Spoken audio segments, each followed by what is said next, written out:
Smitty shop, Smitty here. Got Sir Robert Falcone's Nova on the lift. Actually, we don't have it on the lift. We got it all squared up on the floor. Braced up, squared up. We're gonna hack in some inner tubs. We're gonna mini tub the back of it. I'm gonna try and video just a couple sections here and there throughout the process. Real clean Texas car, got real clean frame rails and whatnot on it. Sir Robert got a real fair deal on this car. And what we're doing is we're going to allow for a little bit of extra meat in the back. Going to widen that out. It gives you just about 2.5 inches inboard on these when all is said and done.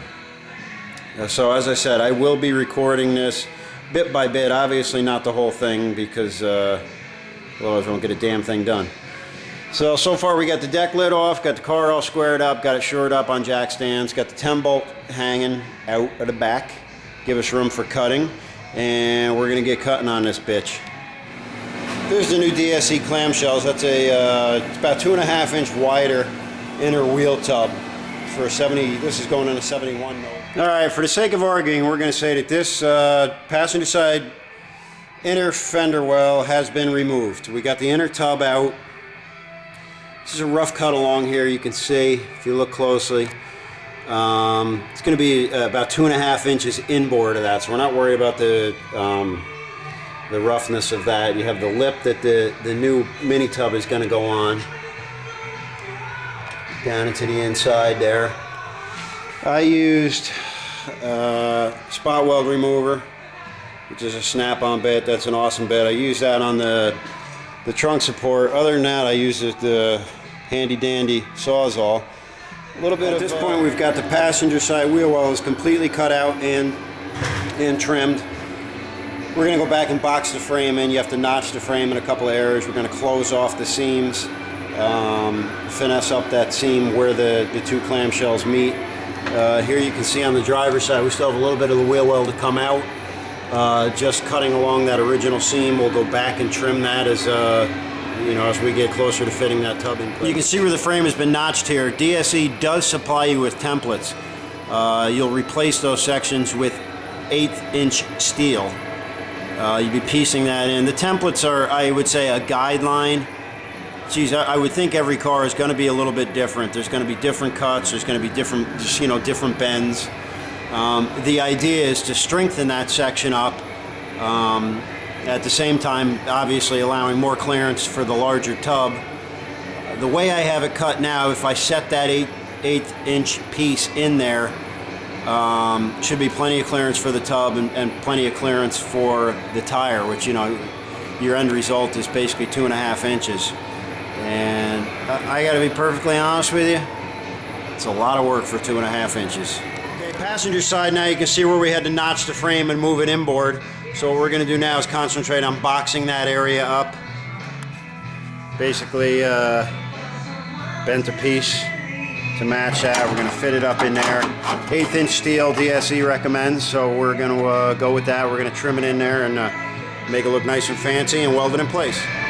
Got the passenger side frame rail narrowed and boxed in, strengthened up with the 1/8 inch steel.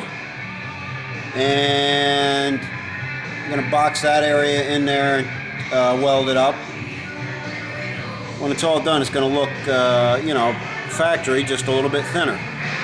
Here's the driver's side, pretty much roughed in now. We got a lot of the welding ground down. I don't know if you can see that. We're going to smooth off the edges just a little bit, tack weld a couple of spots, and when it's all done, it should flow smoothly. Like the factory frame rails, just a little bit thinner on bottom.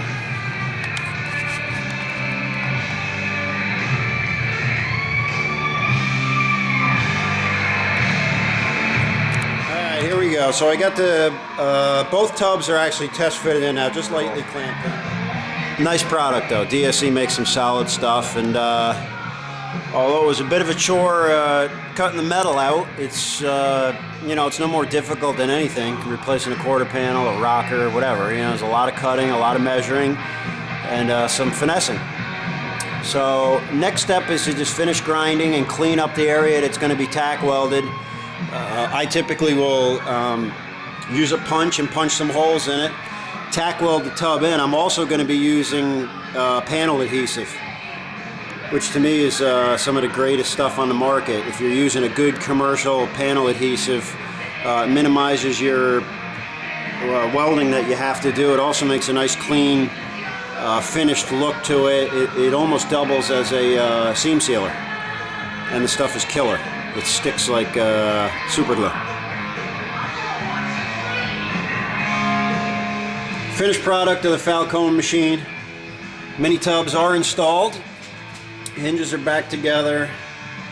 Undercoating is applied, and it's ready to hit the road.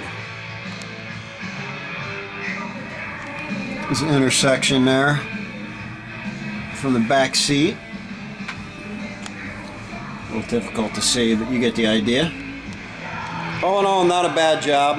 Of course, now that it's over, I was cursing and screaming through the whole thing. And then one final thing that has to get done before it leaves.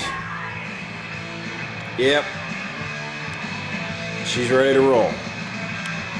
Smitty, out.